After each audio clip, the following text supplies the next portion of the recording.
obviously, I think a lot of people that are born in England just like their dream is to play at Wembley in that massive stadium. So, but it definitely is one of my dreams.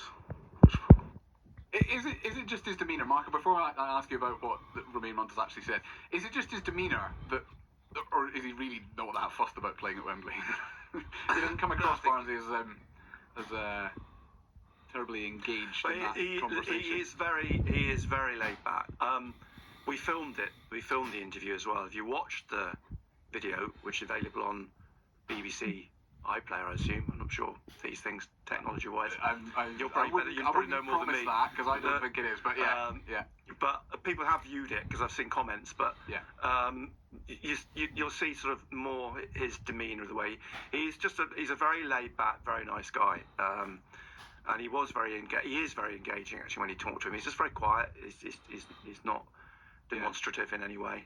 He's There's nothing wrong with that. No, everyone's the same. Everyone.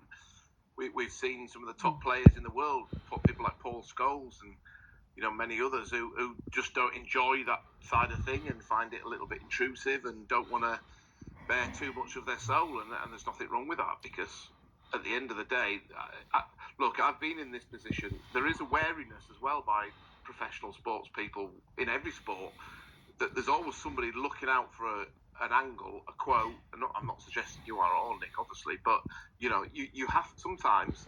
I learnt my lesson once after a game at Chelsea in the top flight, and a guy came up, said he was from a newspaper, and asked me some questions, and he was asking questions that only had a one-word answer, and then he used them as if I that it was my phrases that were used, and I learned a lot just in one moment with a guy from the press that made me very wary in the future, and I think that's understandable. But look, he's young and he's inexperienced, and he probably hasn't spoken too often in situations like this. So I think we can give him a little bit of a breathing space on that. Yeah, and as you said, Barnsley, his demeanour is very much, he's just quite laid back about everything. He is, and how laid back can you be about the prospect of playing in front of 90,000 people at Wembley? I think a lot of people deal with pressure a bit different.